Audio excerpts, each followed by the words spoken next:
You're watching Reality Check.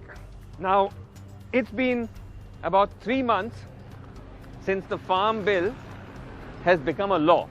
The protests may be going on, but the bill is now a law. It exists on the ground.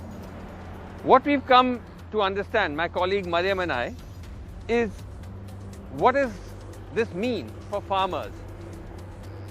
The idea was that the bill will come and it will bring great benefit to farmers, that farmers will now be liberated from the mandi. They'll no longer be tied to this mandi middleman nexus. They can go anywhere, they can sell to whoever they like, they'll get a much better price. Now, where we've come is a place where this has been happening even before the bill. This is a collection center, the camera can pan up, for More, which is a chain of stores of the Aditya Birla Group, which sells fruits and vegetables. If you live in a city, you may well have seen a More outlet. And we are in Panipat in Haryana. And this is a collection center where farmers bring their vegetables to this More collection center, and from here it makes its way into cities. These sort of collection centers are dotting this entire landscape. There are many companies from Big Bazaar to Reliance to others that have set up collection centers all along this road, and they've been buying from farmers for almost a decade. What we've come to understand from here is, after the bill has passed, has anything changed at all? Are they collecting more produce from farmers? Are the farmers getting better prices at all?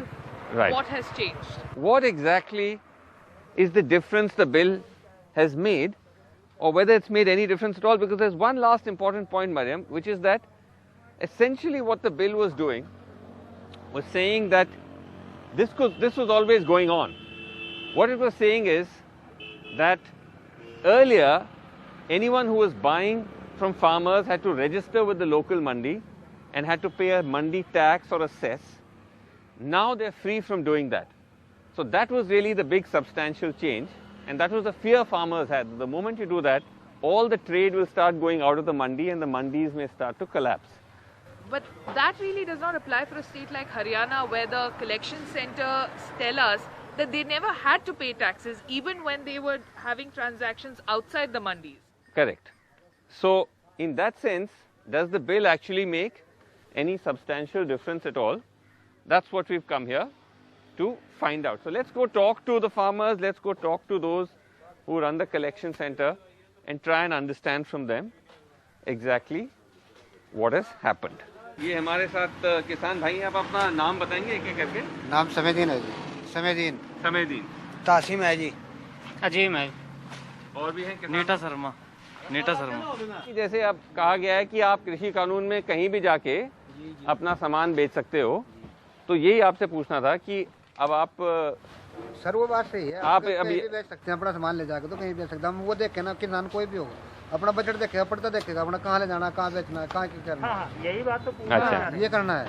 तो आप किसान अच्छा सिर्फ ये नोजिन है, मतलब यहाँ से हमने 2 रुपए का यहाँ फायदा हो रहा, तो हम यहाँ देंगे अपना माल।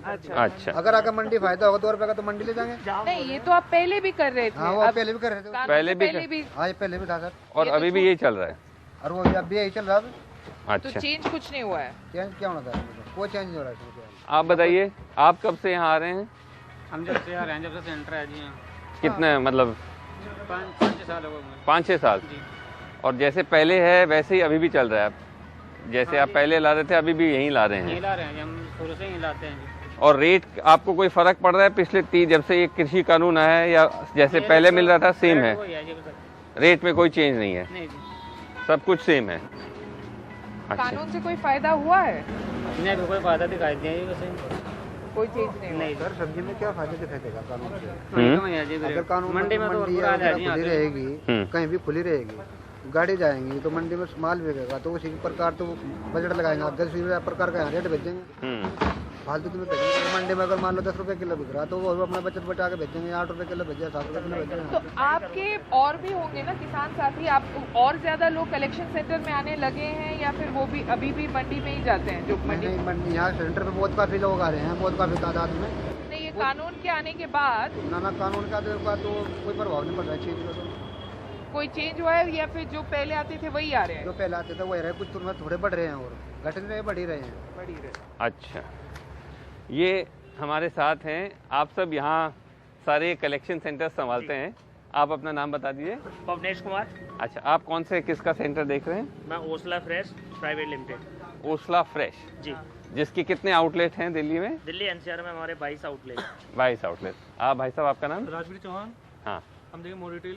मोर रिटेल, ये आप ही का है? हाँ जी। और आपके कितने आउटलेट्स होंगे दिल्ली में?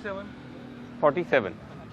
तो आपसे भी यही सवाल पूछना था कि जब से ये कानून आया है, ऑन एन एवरेज आप डेली कितना माल यहाँ पे कलेक्ट करते हैं? ये 4 टन के आसपास। 4 टन। और पहले से ही 4 टन? पहले से ही मतलब कभी ज़्यादा होता कभी ज़्यादा, मतलब पहले से मतलब पहले रूटीन है, मतलब कोई दिक्कत नहीं है। कोई चेंज नहीं हुआ है? चीज़ नहीं है। पिछले 3 महीने में सेम वैसे ही चल रहा है। सेम वैसे ही। आपका भी पवन जी? इसमें क्या होता है कि जैसे मान लीजिए हमारी जितना सेल होता है, ऐसे जितना हमारा कस्टमर बढ़ेगा उतना ही हमारा सेल होगा, उतना ही ज़्यादा हम पीछे से परचेज कर पाएंगे।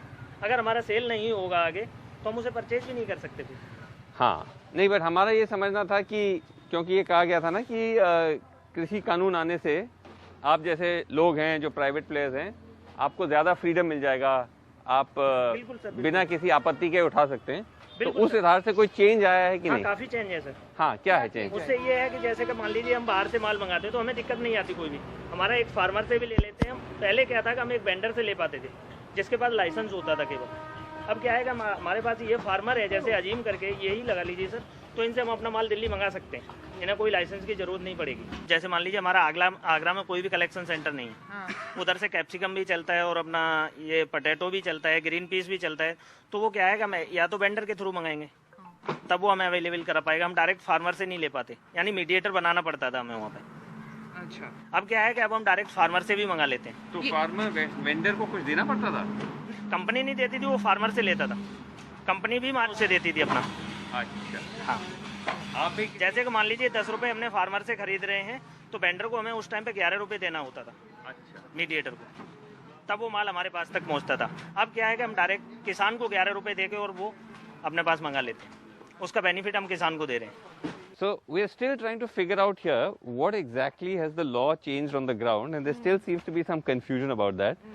The gentlemen who run these collection centers say now farmers can go across state borders, while earlier they couldn't, and there sell were it. restrictions on interstate trade Right. of produce. They say that earlier if they wanted to buy produce from another state, Yeah. they had to deal with a licensed vendor.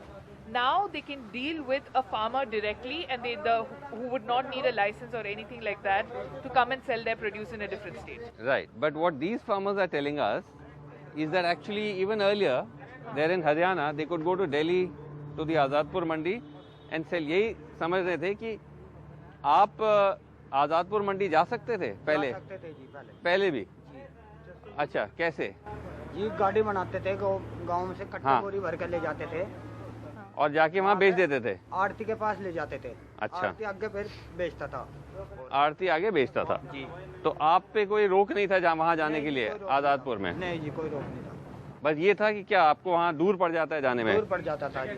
Okay. हमारा इब्जा टेम बच जाता है, अपना खेत का काम हिल्ला कर लेते हैं और भी यहाँ से तलवा का हमने इतना फायदा है। ये फायदा है कि आपके करीब पड़ता है ये? करीब पड़ता है जी, और अपना वक्त बच जाता है। अच्छा। एंड वहाँ पे आप अड़तिया को ही बेच सकते थे, वहाँ जाके कलेक्शन सेंटर में नहीं बेच नहीं जी, सकते? नहीं। अच्छा, आड़ती आगे फिर अपने हिसाब से बेचे था, हमारे से तो पैसे दे देता था। किसी भाव बेंचो अपने वो किसी भाव बेंचो को फिर पैसे हमें दे देता है। ये किसी नहीं भी रेट में बेचता था इनका। हाँ, ये हमसे ये नहीं कह सकता भाई हम क्यों बेंचा इस रेट। अच्छा। जिस रेट उन्होंने बेच दिया तो बेच दिया। बट बेसिकली आप जा सकते थे, ये था कि आपके लिए खर्चा ज्यादा पड़ जाता है खर्चा ज्यादा और वहाँ आप आरती को जाके बेचते थे। तो पवन जी फिर यही पॉइंट हो गया ना कि चेंज क्या हम समझने की कोशिश कर रहे हैं। तो पहले भी जा सकते थे, पहले हरियाणा से आज़ादपुर जाके बेच सकते थे अपना माल। जी सर। तो फिर क्या चेंज है? चेंज ये है कि अब यहाँ ये कानून जो लागू हुआ है कि जैसे एक आड़ती के पास पहुँच गए, इन्हें लग रहा है कि दूसरा आड़ती हमारा अगर माल महंगा बेच रहा है तो ये उस आड़ती को न बेच के दूसरे वाले को भी बेच सकते हैं। वो तो पहले वो तो पहले भी कर सकते थे। पहले भी था, पहले नहीं था। नहीं जी था पहले। आप पहले भी केवल ये पहले डिस्कस करते उसके लिए, अगर उसकी माल उसके यहाँ पहुँच गया है तो फिर ये वहाँ से हटा नहीं सकते थे अपनी गाड़ी। आज तो बात कर सके ना, आड़ती तो बात करके हटा सके भाई, हमारा माल हमने ही बेचना चाहते हैं। अगर आजादपुर मंडी में हमने रेट कम मिल रहे हैं तो सादरे में ज्यादा मिल रहे तो हम सादरे बेच देते थे अपना माल। इसी हिसाब से कौन सी मंडी में जो था वही अब था, वही पहले था। नहीं तो वो प्लान आप पहले करते थे, लेकिन अब क्या है कि मंडी पहुंचने के बाद भी आप प्लान चेंज कर लेते हो। अच्छा, चलिए, so there's still not 100% clarity on what exactly has changed on the ground. to say that a farmer was almost beholden to sell to only one artiya, and with the farmers themselves disputing that claim, Yeah. it's still unclear. So now we have come to another collection center of another private entity, Osla Fresh it's called, which has a number of stores in Delhi. 20 odd stores. 20 odd stores in Delhi. And again, let's try to speak to these farmers. So, भाई साहब, आप सब किसान हैं, आप ही का ये माल है? हाँ जी। अच्छा, आपका नाम? विपिन कुमार। अच्छा, भैया आपका? मेरा नाम अकरम है। अकरम, अच्छा। तो ये आप गोभी लेके आए हैं? जी। अच्छा, तो ये गोभी सर विदाउट पेस्टिसाइड है। विदाउट पेस्टिसाइड है? हमारी अपनी गौशाला है, एज ए ऑर्गेनिक है। अच्छा, ऑर्गेनिक है तो बहुत अच्छी बात है। भाई सर भैया, तो आप यहाँ जैसे लाए हैं जी, तो यहाँ कब से आप लेके आ रहे हैं? यहाँ हमने कम से कम 15 दिन हो गए सर। 15 दिन? जी। और इससे पहले कहाँ बेचते थे माल? ना, हमने तो अपना अभी स्टार्ट किया है ऑर्गेनिक। अच्छा। हाँ, पहले हम जॉब करते थे, एज ए परचेज मैनेजर था हमें MNC कंपनी में। अच्छा। तो हमने स्टार्ट किया है। अच्छा, आपने ये स्टार्ट लोगों किया? को अच्छी चीजें मिले। यहाँ पे बहुत ज्यादा पेस्टिसाइड यूज होता है। अच्छा, तो ये हमने बिना देसी गाय पेस्टिसाइड रखी के? हुई हैं, गिर और साहिवाल गाय हैं। बहुत अच्छे। हाँ, तो उन्हीं का जो मैन्योर होता है उन्हीं से हम देसी खेती करते हैं। अच्छा, तो आप ये अकरम जी, ये हमारे साथ है। अकरम जी, आप पहले से किसानी करते हैं? जी, मैं इतने से किसानी करता हूँ जी। जी। तो तो आप क्या उगाते थे पहले? जी, यही करते हैं हम, गोभी का काम। अच्छा। और आप माल कहाँ बेचते थे? हम मंडी भेजते थे जी, दिल्ली। दिल्ली। अभी इन भाई का साथ हुआ है, कहने लगे भाई इस तरफ चलो, मगर चलो जी इस तरफ चले। अच्छा। कौन से दिल्ली के मंडी में बेचे थे? आजादपुर। आप अपना माल सीधा आजादपुर ले जाते थे? दिल्ली आजादपुर जाता था। कब, कितने सालों से आप ले जा रहे हैं? मैं तकरीबन 15 साल से माल पूछा रहा। 15 साल से? जी हाँ। अच्छा, क्या रेट वहाँ आपको वहाँ तो रेट ठीक मिल रहा है? रोज का रेट है, कभी कट्टा चला जाता है। अब क्या 1800 रुपए का कट्टा बिका। 1800 में कितने किलो? 20 किलो गोभी। 20 किलो गोभी 1800। जी। अच्छा। That will be around 4 rupees about a kg. जी हाँ। 4-5 रुपए एक kg का। जी जी। अब मंदा है, अब कट्टा वहाँ 200 रुपए का है। तो अभी जैसे आप जैसे आप आजादपुर जाते थे यहाँ से, तो आपको कोई रोक नहीं थी, आप जाके बेच सकते थे आराम से? हमारे साथ कोई रोक नहीं, कुछ नहीं है। नहीं, हम इसलिए पूछ रहे हैं क्योंकि जैसे ये नया किसान कानून जो लाया गया है, उसमें कहा गया है कि अब आपको कहीं भी जा सकते हैं बेचने। अब अजी अब तो दिक्कत हो गई। अब दिक्कत हो गई? और अब तो और दिक्कत हो गई। क्यों? अब तो जाके कहते हैं कोई यहाँ आता तो है ही नहीं मंडी में, कोई कुछ बतावे, कोई कुछ बतावे। है कि जा नहीं पा रहे हैं, वहाँ पे रास्ते में जो ट्रैफिक लग गया है उस वजह से प्रॉब्लम हो रही है। अच्छा, वो तो अलग प्रॉब्लम है। लेकिन वैसे अच्छा है कानून जो अभी आया है। तो पहले भी आप जा सकते थे आजादपुर? जी, खूब, कोई रोक नहीं था? कुछ नहीं था। और कानून आने के बाद कुछ फर्क पड़ा है? कुछ कानून आने के बाद अभी तो भीड़ लग रही है वहाँ से, अभी तो कुछ पता नहीं लग रहा। अभी तो कोई जाने ही नहीं दे रहा है वहाँ से, जहाँ पे जाना है वहाँ तक जाते ही हैं। अभी जब वहाँ छीड़ हो जाएगी उसके बाद पता लगेगा क्या होगा। Again, some lack of clarity on what exactly has changed. Yeah. But that's, I think, part of the reason why, because the bill is also so new. So I think everyone is still trying to figure out significantly what it changes. And also remember, even the last time when we had come, it was the vegetable farmers who had said they were selling to the private sector anyways. They didn't seem that impacted by the laws either way, for the good or for the bad. Yeah. They were always indifferent to it, and that's what we see here again. Yeah, that's right. They were not against the bill. In fact, some of them spoke in favor of it. But how it exactly changes things for them, at least for vegetable farmers, is not very clear. So now we have come to the mandi in Panipat. This is the main fruit and vegetable mandi. And as we can see here, the camera pans, all the farmers have come with their tractors. They're bringing the mal from the villages and it's being unloaded here. And It'll be bought by an Artiya or a commission. bought by the commission agent. ये आप बताइए, आप आरती का काम करते हैं यहाँ, तो यहाँ पे आप कब से, मतलब पहले से ही हैं, कितने टाइम से हैं? काफी टाइम से। मेरे जो बड़े हैं वो करते हैं इस काम को, 20 साल हो गया उनको करते हुए। अच्छा, ये आप ही का वो है? हाँ जी, ये इधर वाली दुकान है जो बन रही है नई। अच्छा, ये जो दुकान बन रही है ये आप ही की है? हाँ जी, हाँ जी। तो जब से ये मतलब कानून आया, कोई फर्क पड़ा है जो मतलब आपके काम में, धंधे में? इस चीज का कानून जी, ये जो कृषि कानून आया है, इसका सब्जी से पे क्या फर्क पड़ना है जी? बाकी इन दिनों आगे मंदा तो हो ही जाता है, और ये मंडी आने से परेशानी है सबसे ज्यादा यहाँ पे। अच्छा, जो मंडी शिफ्ट हो गया है? मंडी शिफ्ट होने से ना यहाँ दुकानें बनी है, अच्छा, ना यहाँ पानी की सुविधा है, ना यहाँ जल की, यहाँ पानी की निकासी नहीं है, कोई भी एक भी सुविधा नहीं है यहाँ पे। वो मंडी यहाँ से 100 गुना अच्छी थी। अच्छा, हाँ जी। तो उसके शिफ्टिंग से प्रॉब्लम हो गया है? शिफ्टिंग से सारी प्रॉब्लम है, दूर पड़ती है, लोग परेशान है। रात को मंडी चलती थी पहले, उससे ज्यादा परेशान थे। राइट, बहुत ज्यादा परेशान लोग हैं। तो पहले जो किसान आते थे उनके सामान लेके, वो अभी भी आ रहे हैं या कुछ आ रहे हैं, कुछ ने काम छोड़ दिया है, कुछ अपनी ही लेके बेचने लग गए हैं। जो छोटे किसान थे उन्होंने ये काम बंद कर दिया, दूर पड़ती है मंडी, कुछ अपना लेके बेचने लग गए। अपना लेके बेचने मतलब कि जी उन्होंने छोटा ही काम शुरू कर, 2 पन्नी लेते, 1 पन्नी लेते, अपना बेचने लग जाते हैं उनको ही। अच्छा, वो क्योंकि मंडी किसानी दूर, छोड़ दी उन्होंने, क्योंकि मंडी दूर पड़ गई। हाँ जी, मंडी दूर पड़ गई इस कारण से। अच्छा, मतलब ये जी गरीब मार हुई है यहाँ पर, गरीब आदमी ही परेशान हुआ है यहाँ पे, और कोई नहीं बस। अच्छा, मंडी के शिफ्टिंग से? हाँ जी, शिफ्टिंग से। लेकिन आप कह रहे हैं कानून जो है उसका, उससे कोई फर्क नहीं पड़ा आपको, जो कानून आया है? कानून से जी सब्जी का क्या फर्क पड़ेगा? कोई फर्क नहीं पड़ेगा। वो एमएसपी का रहे, सब्जी का कभी एमएसपी नहीं हो सकता। एक लेके आएगा बढ़िया माल, एक लेके आएगा घटिया, तो उसका क्या एमएसपी होगा? एक चीज का वो 10 रुपए किलो भाव रख देंगे।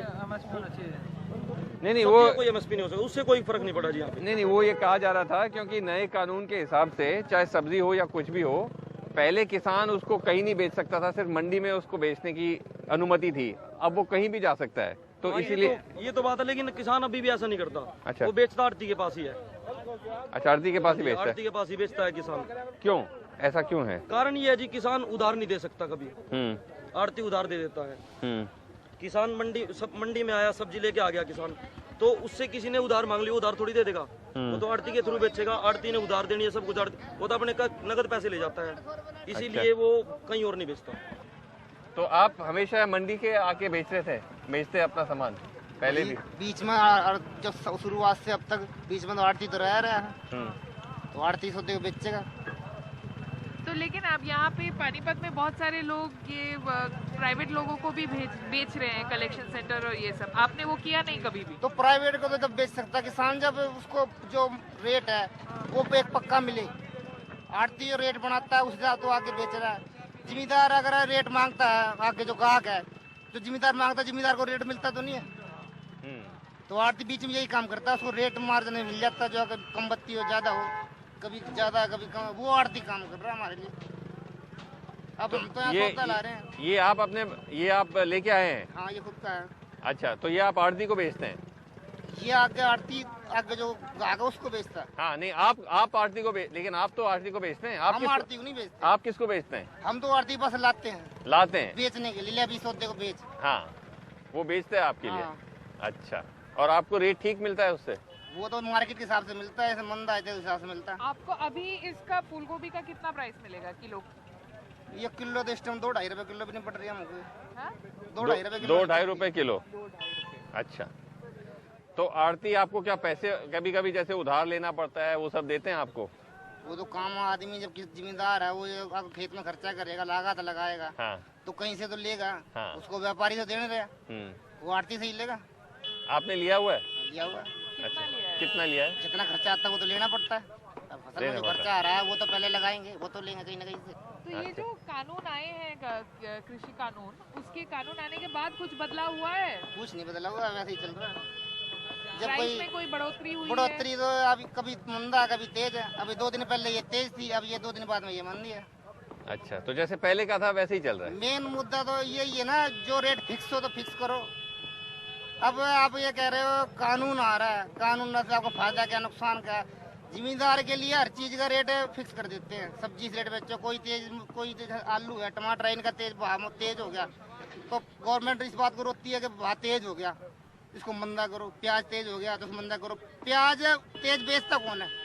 व्यापारी बेचता, उसको आड़ती नहीं बेचता, जो स्टॉक करता है। तो उसमें ना जमींदार का फायदा ना आड़ती का फायदा, उसमें व्यापारी का फायदा है। अब किसान जो है वो तो आड़ती के थ्रू ही हर चीज चलाएगा, चलाएगा नहीं चलाएगा। तो जैसे पहले सब्जी का रेट है, मान ली बात, सब्जी का रेट है, इसका आज बिक्री है 2 रुपए किलो, 2 दिन पहले बिक्री थी है 7 रुपए किलो। इसका रेट कोई फिक्स नहीं है, ठीक है। अब जो जिम्मेदार है वो उसमें लागत लगा रहा है, उसका रेट फिक्स है। सब्जी मंदी बिको, तेज बिको, उस पे जो कुछ भी आना है आपका रेट अच्छा आपका फिक्स रहता है, आप जितना खर्च करेंगे वो हमारी लागत फिक्स है। आपकी लागत फिक्स है, लेकिन जैसे आप बेचते हैं वो अलग है। 10,000 है तो वो भी लागत हमारी पूरी नहीं होगी। अच्छा, तो कानून आने के बाद ऐसा नहीं है कि आपको रेट बेटर मिला या चलेगा ना। जब हर चीज का रेट, जब जिम्मेदार के लिए कानून बना रहे हैं तो जिम्मेदार के लिए भी रेट फिक्स करो ना।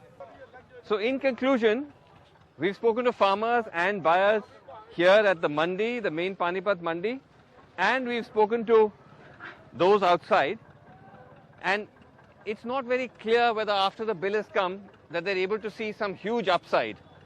They seem to largely say, both farmers and buyers, that it's pretty much status quo. It's not like the farmers are getting a much better price or that they're getting more and more stakeholders who are coming to buy from them. In fact, if you talk to the farmers here, their immediate concerns seem to be about the pandemic, because if you talk to them about the prices, they say they haven't been getting any better prices since the laws have come in. That, like you said, there aren't any new buyers. So either way, they don't see a negative or a positive to the laws yet. Right. And one of the reasons, of course, could be because the law is still early days. It's just been 3 months. So we'll have to wait and see how it actually plays out. But that's all the time we have for the moment. From Mariam and me on Reality Check, we're signing off. Thanks for watching. Goodbye.